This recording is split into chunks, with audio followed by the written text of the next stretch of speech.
예수님의 다스림이라는 제목을 가지고 하나의 말씀 나누겠습니다. 여러분, LA에 공항 LAX에요. 하루에 몇 편의 편수의 비행기가 내리고 떠나고 할까요? 평균을 보니까요, 한 1600편 정도가 내리고 떠난다고 합니다. 제가 들었던 생각이 그 컨트롤 타워에서 일하는 분들이 얼마나 스트레스를 많이 받을까 생각을 해보았어요. 이 참 여러분 커뮤니케이션이 잘 돼야 되잖아요, 그죠? 기장과도 커뮤니케이션 잘 돼야 되고, 참 스트레스풀한 잡이겠다 생각이 들면서 또 들었던 생각이 뭐냐면, 하나님은 어떠하실까? 하나님의 백성인 여러분과 저를 이렇게 다스리시고 통치하시고 섭리 가운데 역사하시는데 혹시 스트레스를 받지 않을까? 말도 안 되는 생각을 생각이 들었어요. 왜 그 생각이 드냐면, 여러분, 우리가 어려움을 지날 때, 우리가 고통의 시기를 지날 때 우리 이런 질문합니다. 하나님 정말 살아계세요? 하나님 정말 저의 삶을 통치하고 계세요? 당신께 정말 다스리고 계십니까? 라는 질문을 할 때가 있어요. 이해가 안 되는 일이 여러분 삶에 일어나잖아요, 그죠? 그럴 때 정말 하나님의 통치하심에 대한 의문이 들 때가 있습니다. 근데 여러분, 제가 오늘 서론에 말씀드리겠습니다. 하나님은 여러분의 삶을 통치하시는 분이세요. 그것에 대한 믿음을 갖는 게 얼마나 중요한지 모릅니다. 오늘부터 시작하는 요한복음 18장은요, 예수님이 잡히시고 이제 재판을 받으시고 십자가의 죽음 앞에 나아가시는 그런 모습을 우리가 접하게 될 것이에요. 부분적으로 그 이야기를 접하게 되면요, 이해가 안 되는 모습, 하나님 정말 통치하시는가? 라는 생각이 들 수 있습니다. 그런데 전체 그림을 보게 되면 아니죠. 하나님은 살아계신 분이시고 모든 걸 섭리 가운데, 계획 가운데 일하신다는 것을, 통치한다는 것을 우리가 깨닫게 됩니다. 오늘 본문이 여러분 이렇게 시작해요. 예수께서 이 말씀을 하신 뒤에 제자들과 함께 기드론 골짜기 건너편으로 가셨다. 거기에는 동산이 하나 있었는데 예수와 그 제자들이 거기에 들어가셨다. 요한복음은 다른 공간복음, 마태, 마가, 누가복음에 비교를 해보면 여러분, 겟세마네 동산에서 기도하시는 모습을 뺀 것을 알 수가 있어요.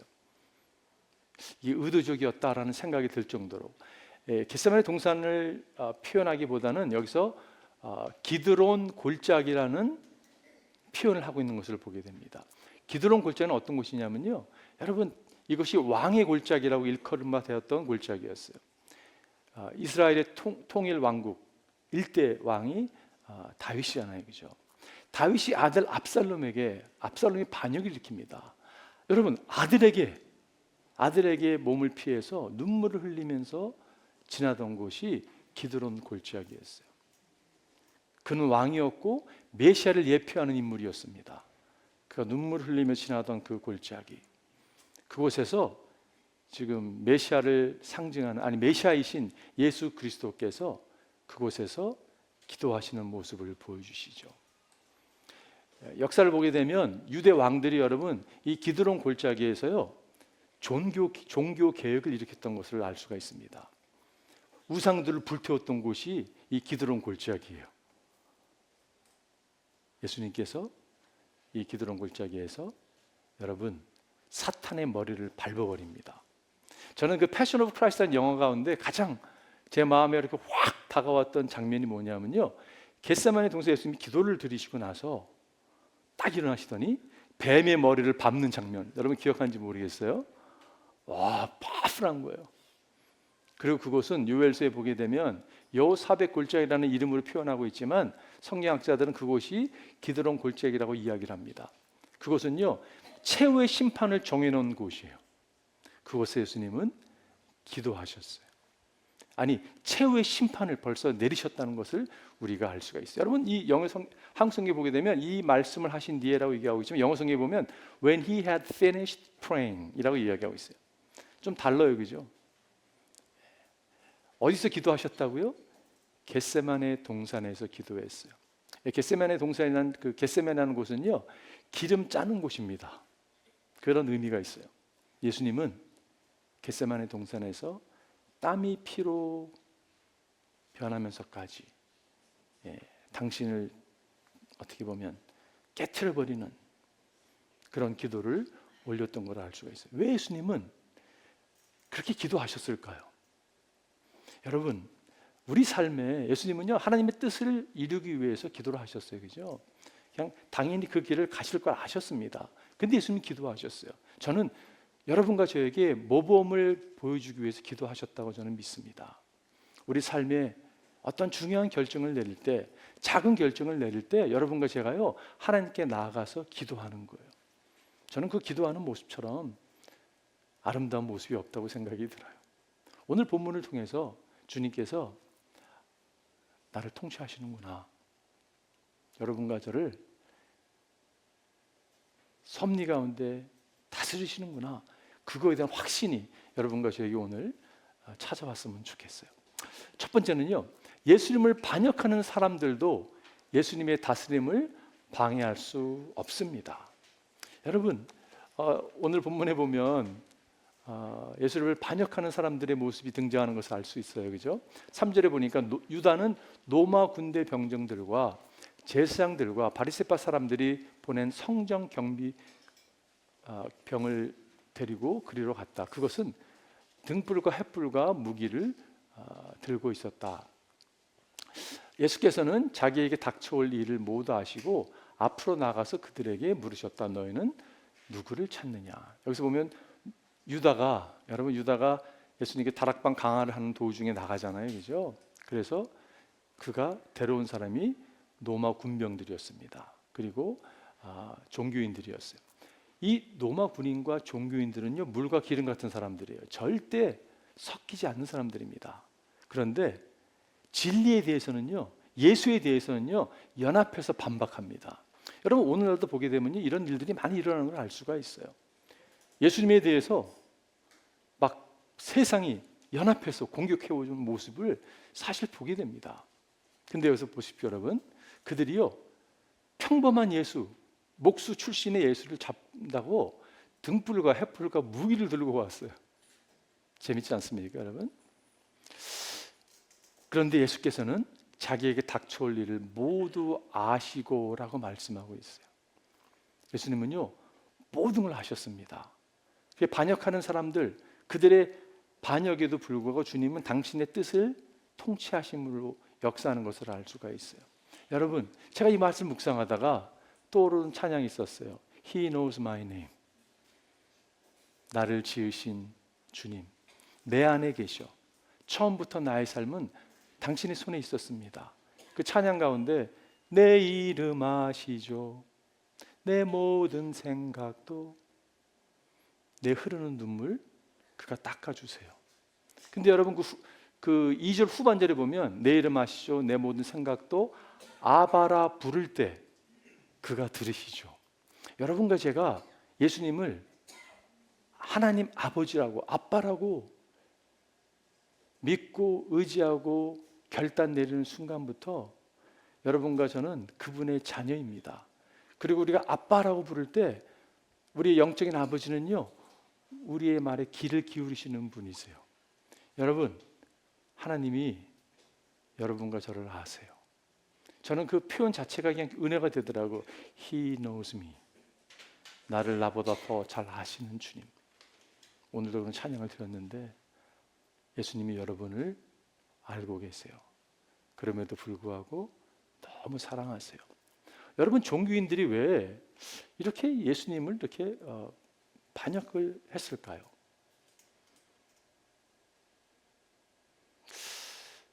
그들은 여러분 성경을 아는 사람들이에요. 그죠? 바리새인 사람들, 제사장들은 성경을 아는 사람들입니다. 그런데 왜 이들은 예수님의 3년 동안 쫓아다니면서 말씀을 간접적으로 들었습니다. 예수님이 행하신 기적들을 다 보았어요. 그럼에도 불구하고 이들은 예수님을 죽이고자 했습니다. 왜 그랬을까요? 그 이유는 간단합니다.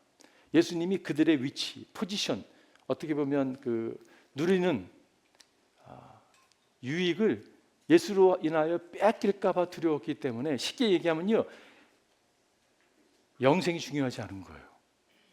이들에게 있어서는요, here and now가 중요한 거예요. 지금 내가 누리는 것, 마켓플레이스에서 나를 보고 라삐님 박수 쳐주는 것, 종교인으로 인정받는 것, 그리고 성전세를 받아가지고 내 주머니를 채우는 게 더 중요하지 영적인 거요. 여러분, 알았으면 그 누구보다 예수를 알아야 될, 메시아를 알아봐야 될 사람이 종교인임에도 불구하고 거절했다는 것이에요. 근데 여기서 이거를 퍼스널하게 질문해 보게 됩니다. 우리는 어떻습니까, 여러분? 우리는 어떤가? 이게 너무나 중요한 질문이라고 생각이 들어요. 또 다른 하나는요, 왜 그들이 예수를 죽이고 했는가? 예수께서 그들에게 대답하셨다. 이사야가 너희 같은 위선자들을 두고 적절히 예언하였다. 이렇게 기록되어 있다. 이 백성은 입술로는 나를 공경해도 마음은 내게서 멀리 떠나 있다. 무슨 말입니까? 이게 무슨 말이에요? 이게 무슨 말이냐면요, 너희 위선적인 것, 죄를 주는 게 딱 지적하셨어요. 그러니까 죽이고 싶죠. 여러분, 누가 나의 죄를 지적하는데 가만히 남겨두고 싶겠어요? 예수님께서 죄를 딱 지적하셨습니다. 위선적인 삶, 한마디로 얘기하면 종교적인 삶이에요. 제가 왜 종교적인 삶이라는 표현을 쓰냐 하면 우리의 모습도 종교적인 모습이 될 수 있기 때문에 그렇습니다. 여러분, 늘 은혜의 자리라고 이야기하는 교회에 나올 수도 있어요. 그럼에도 불구하고 예수님 인격으로 못 만날 수도 있습니다. 오늘 2절에 보니까 예수가 그 제자들과 함께 거기에 여러 번 모이셨으므로 예수를 넘겨줄 유다도 그곳을 알고 있었다. 유다는요, 그곳을 알고 있었어요. 그곳에 가면 예수님이 있을 거를 알았습니다. 그래서 로마 병장들과 함께 그곳을 찾아간 거거든요. 여러분, 예수가 그 제자들과 함께 거기에 여러 번 모이셨으므로, 여러 번 모였던 곳, 어쩌면 우리가 여러분 매주마다 예배당에 나와서 여러분 이곳 가면 예수님 만날 수 있어, 그렇게 얘기할지 모르겠어요. 그럼에도 불구하고 예수를 놓칠 수도 있는 게 우리의 모습이 될 수 있다는 거예요. 종교는 나를 파괴하고 내 주위 사람들을 파괴할 수 있습니다. 종교는요, 소멸되어야 되는 것을 알 수가 있어요. 여러분 어떻습니까? 너무 중요한 질문이라고 생각이 들어요. 오늘 6절에 보니까 예수께서 그들에게 내가 그 사람이다 하고 말씀하시니, 예수님은요 당신을 드러내 주셨어요. 그들은 뒤로 물러나서 땅에 쓰러졌다. 저는 이 말씀이 너무 재밌는 것 같아요. 찾아봤습니다. 사전도 찾아보고 주석도 찾아보고. 그들은 뒤로 물러나서 땅을 제가 새로 발견한 게 하나 있어요. 그들, 로마 군병들과 그 숫자를 저는 늘 소수로 생각했는데, 왜냐하면 뭐 예수님과 제자들 잡아봤자 얼마 안 되잖아요. 학자마다 다른데요, 최소한 600명을 잡아요. 최소한. 왜 그러냐? 로마의 출입 자체 그 군대들이요 200명에서 600명까지 커버된다는. 그리고 예수님께서 지금 겟세마네 동산에서 기도하시고 그 동산을 다 커버하려면 최소한 그 정도의 숫자가 있어야 된다는 것이에요. 근데 여러분 보세요. 그들은 뒤로 물러나. 예수님께서 내가 그니라라고 이야기했을 때 어떤 일이 일어났는가? 어떤 성경학자는요, 앞에 있는 사람이 너무 놀라가지고, 앞에 있는 군병이 너무 놀라가지고 넘어지니까 그 뒤에서 넘어져가지고 계속 넘어지는 거 있죠. 도미노 현상으로 넘어졌다. 저는 그건 아닌 것 같아요. 왜냐? 여러분, 로마 군병들은요 체구가 좋은 사람들입니다. 훈련된 군사들입니다. 근데 여러분, 예수님이 이렇게 이야기한다고 놀라서 넘어졌을까요? 아니에요. 왜 넘어졌냐면요, 예수님의 하나님 되심을 예수님이 잠시 보여줬다고 저는 생각이 들어요. 예수님의 영광이 잠시 나타났습니다. 옛날에 보면 이렇게 막, 요즘 아이돌 가수는 잘 모르겠는데 저는 그 옛날에 그 비 같은 사람 있죠. 비가 누군지 아시죠? 식스팩 막 춤추다가 말고 막 올리잖아요. 막 쫙 올렸다가 내려. 와, 그거 보고 싶어가지고. 예수님이 그렇게 하신 것 같아요. 쫙 영광을 살짝 보여주니까 그냥 넘어가는 거예요. 여러분, 하나님을 보면요 꼬꾸라질 수밖에 없습니다. 그게 하나님의 영광이거든요. 에스겔이요, 하나님께 예스겔을 선지자로 세우시는데 에스겔 1장에 보니까 바로 꼬꾸라져요. 이사야가 성전에서 하나님의 임재를 만나니까요 뭐라고 얘기합니까? 저는 입술이 부정한 사람입니다. 내가 입술이 부정한 사람 가운데 태어나서 살아가고 있습니다. 그냥 꼬꾸라져요. 예수님의 말씀에 순종해서 그물을 던졌다가 이적을 경험한 베드로가 예수님께 뭐라고 말씀합니까? Depart from me, Lord, I'm a sinner.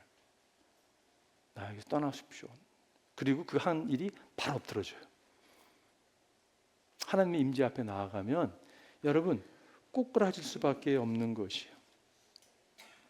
오늘 5절에 보니까 그들이 대답하였다. 나사렛 사람 예수요. 예수께서 그들에게 말씀하셨다. 내가 바로 그 사람이다.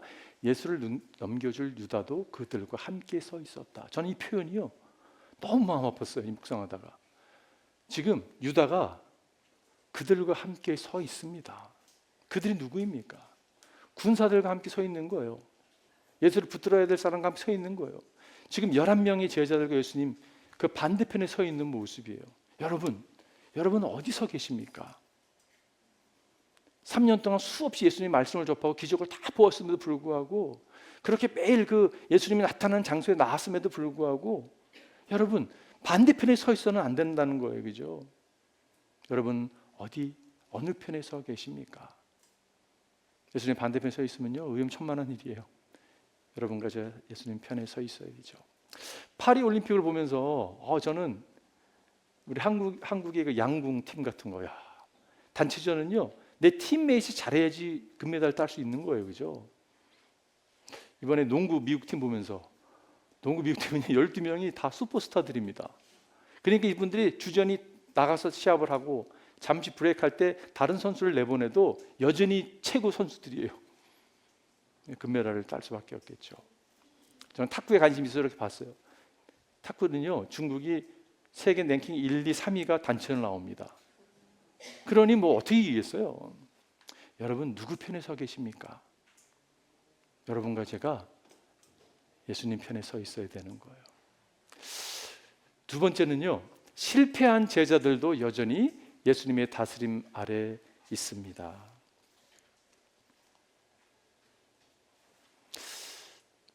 실패한 제자들도 여전히 예수님의 다스림 아래 있어요. 8절 보니까 예수께서 말씀하셨다. 내가 그 사람이라고 너에게 이미 말하였다.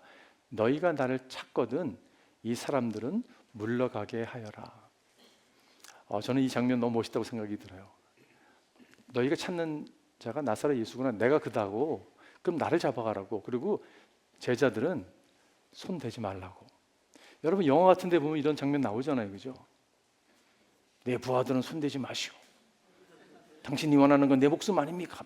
이게 다 예수님께 다 카피한 거예요. 여러분 너무 멋있잖아요. 그죠? 왜 이렇게 얘기했을까요? 제자들이 아직까지는 고난을 당하고 순교를 당할 만한 그 급이 안 된 거예요. 주님께서 이게 지켜주시는 거죠. 사실은 그것은 그렇게 말씀하신 것은 예수께서 전에 아버지께서 나에게 주신 사람을 나는 한 사람도 잃지 않았습니다 하신 그 말씀을 이루게 하시려는 것이었습니다. 예수님은 말씀 자체였고 말씀을 성취하신 분이세요. 벌써 17장에서 벌써 말씀하신 거였거든요. 근데 여러분 주님께서 이렇게 멋있게 이렇게 말씀을 하셨어요. 근데 10절을 딱 보면서 제가 무슨 생각이 들었냐면, 시몬 베드로가 칼을 가지고 있었는데 그는 그것을 빼서 대서양의 종을 쳐서 오른쪽 귀를 잘라버렸다. 그 종의 이름은 말고였다. 이렇게 멋있게 내가 얘들은 준비 안 됐으니까 잡아가지 마세요 라고 얘기했는데 갑자기 베드로가 충동적인 행동을 하는 거예요. 저 같았으면요, 죄송한데 제가 취소합니다. 저놈 좀 잡아가세요. 3년 동안 그렇게 가르치고 그렇게 뜻을 보여줬음에도 불구하고 엉뚱한 일을 하는 모습 보면서요 속상했을 것 같아요. 저 같으면. 예수님 그렇지 않죠. 예수님은 베드로의 연약함을 다 아시는 분이세요. 그럼에도 불구하고 주님은 당신의 통치하심을 이어가는 것을 알 수가 있습니다. 여러분 베드로가 여기 말고라고 하는 대제사장의 종의 오른쪽 귀를 잘랐다고 이야기하고 있어요. 왜 베드로는 말고의 오른쪽 귀를 잘랐을까요?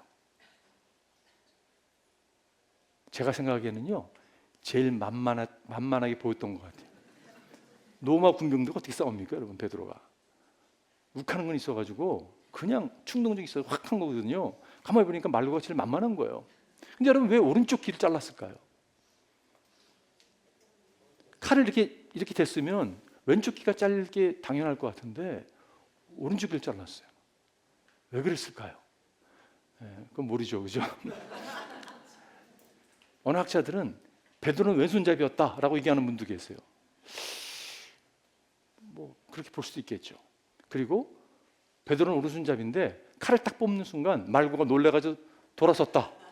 그래서 돌아서는 그 쫓아가서 머리를 잘랐다, 길을 잘랐다. 근데 여러분 놀라운 사실은 성경에 보게 되면 주님께서 그 잘린 말구의 길을 회복시켜 주세요. 그죠? 저는 그런 생각이 듭니다. 예수님께서 겟세마네 동산에서 기도하시는데 제자들이 기도에 동참하지 않잖아요. 그죠? 이렇게 뭐 해석하면 좀 뭐 무리가 될지 모르겠지만 기도하지 않으면요 충동적인 사람이 되는 것 같아요.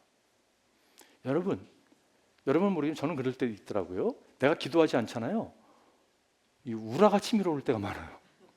화를 막 내고 있더라고요. 제가요. 그래서 왜 이러지 내가? 기도해도 화를 낼 때가 많습니다. 근데요 기도하잖아요.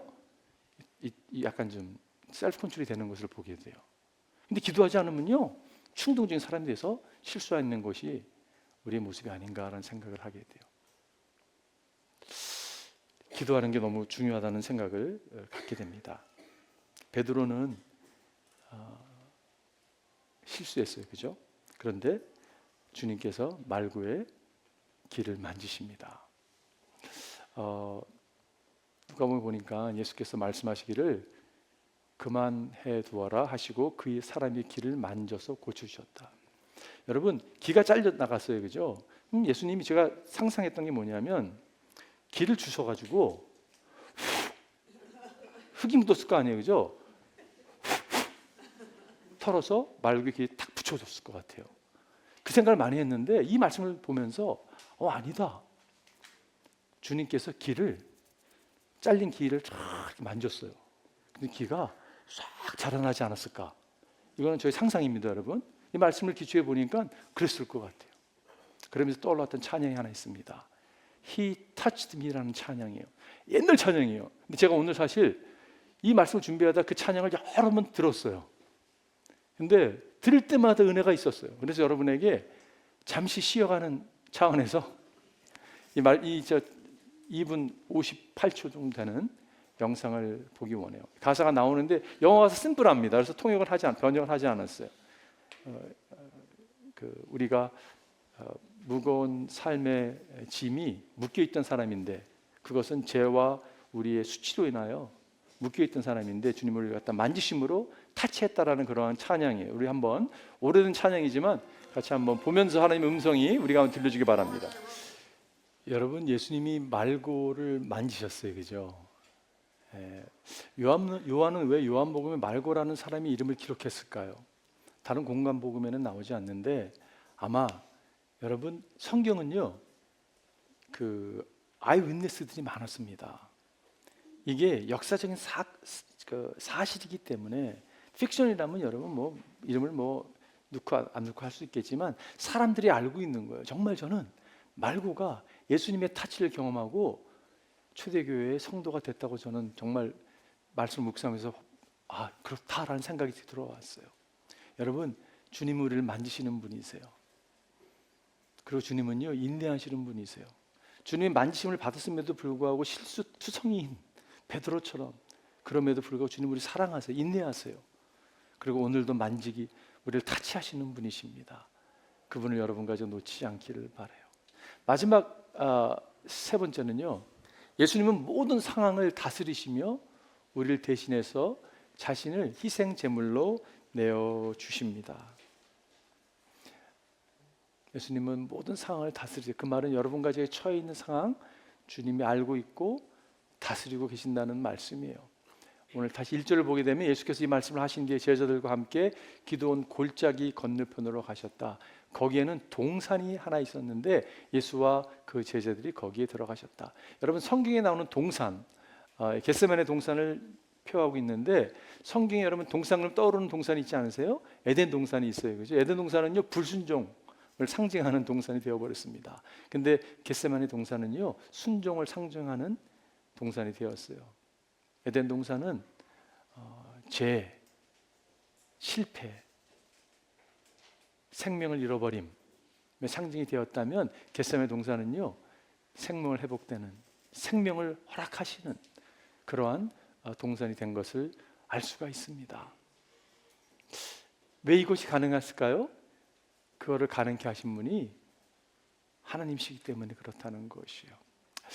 4절에 예수께서 자기에게 닥쳐올 일을 모두 아시고 앞으로 나가서 그들에게 물으셨다. 너희는 누구를 찾느냐? 네, 물어보세요. 예수님이 충분히 도망갈 수 있으셨어요. 근데 예수님이 오신 목적이 그게 아니었잖아요, 그렇죠? 그래서 예수님께서 당신을 드러내십니다. 그러니까 그들이 대답하여 나사렛 사람 예수요. 예수께서 그들에게 말씀하셨다. 내가 그 사람이다. 여기서 이야기하는 것은요, 내가 그 사람이 헬라어로 에고에미라는 표현이에요. 에고에미 들어보셨죠, 여러분? 출애굽 3장 14장에 하나님께서 모세에게 나타나시면서 하신 말씀이 내가 그니라 똑같은 표현이에요. 구약은 히브리어로 써있기 때문에 그러나 똑같은 표현을 하고 있는 것입니다. 내가 그니라. 여러분, 하나님은 이름이 없으세요. 우리는 이름이 있습니다. 왜냐하면 부모님 이름을 지어줬기 때문에. 근데 하나님은 하나님이신데 이름을 줄 수 없죠. 그래서 그분이 얘기하는 것이 에고에미, 내가 그니라라고 말씀하고 있어요. 이 말은 무슨 말이냐면요, 예수님이 하나님이십니다. 그리고 예수님은 여러분을 사랑하실 뿐 아니라 여러분의 삶에 일어나는 모든 것을 알고 계시고 통치하는 분이세요.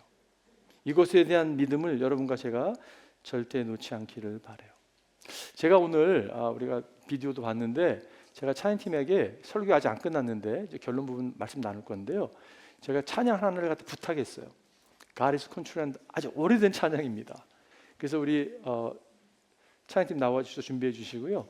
제가 이 찬양에 대한 비하인드 스토리 잠깐 얘기해 드릴게요. 이 투알라 페리스라는 이분이 여러분 보시면요, 참 예쁘게, 지금은 이제 나이가 드셨지만 아주 아름다운 여성입니다. 목사 딸로 컸어요. 그리고요, 그의 별명이 천상의 목소리를 소유한 자라고 이야기했습니다. 수많은 대통령을 만날 정도로 수많은 상을 받고 레코니션을 받고 정말 이 CCM 쪽에서 뭐 세상 속으로도 마찬가지고 정말 유명세를 타던 분이세요. 근데 이분은 어떤 분이냐면요, 기도하는 자매였어요. 결혼했는데 남편이 갑자기 불치병을 앓기 시작합니다. 남편이 늘 기도하는 자매였어요. 그리고 남편을 생각하면서 떠올랐던 찬양이 이 찬양이에요. 이 찬양이 경쾌합니다, 여러분. 너무 경쾌해요. 근데 선포하고 믿음을 선포하고 있어요. 하나님은 모든 것을 다스리는 분입니다라는 찬양이에요. 이 찬양을 통해서 주님께서 여러분과 저에게 말씀해 주었으면 좋겠어요. 이 찬양 끝난 후에 제가 결론 마무리하고 설교 마치겠습니다. 여러분과 제가 예수님께 삶을 드렸다면, 우리가 하나님의 자녀가 됐다면 하나님의 자녀가 이렇게 버림받음을 허용치 않으시는 것뿐이 하나님이십니다. 오늘 제가 결론 내리면서요, 11절 말씀이 너무 중요한 말씀이라서 나누고 싶습니다. 그때 예수께서 베드로에게 말씀하셨다. 그 칼을 칼집에 꽂아라. 아버지께서 나에게 주신 이 잔을 내가 어찌 마시지 않겠느냐. 여러분, 예수님께서 말씀하신 잔은 무슨 잔입니까? 이 컵은요, 심판의 컵이에요. 심판의 컵은요, 고통이 있는, 눈물이 있는 것입니다. 근데 주님께서 뭐라고 말씀하세요? 내가 이 컵을 마시겠다라고 말씀하시는 거예요. 세속주의자는 뭐라고 말씀하냐면요, 심판 없다고 이야기합니다. 그렇기 때문에 불의는 계속 지구가 멸망할 때까지 있을 거라고 이야기를 해요. 전통주의자는 뭐라고 얘기하냐면요, 심판이 있습니다. 그렇기 때문에 심판자 앞에 서기 위해서는 선한 일을 행해야 됩니다라고 이야기합니다. 근데 복음은 뭐라고 이야기합니까, 여러분?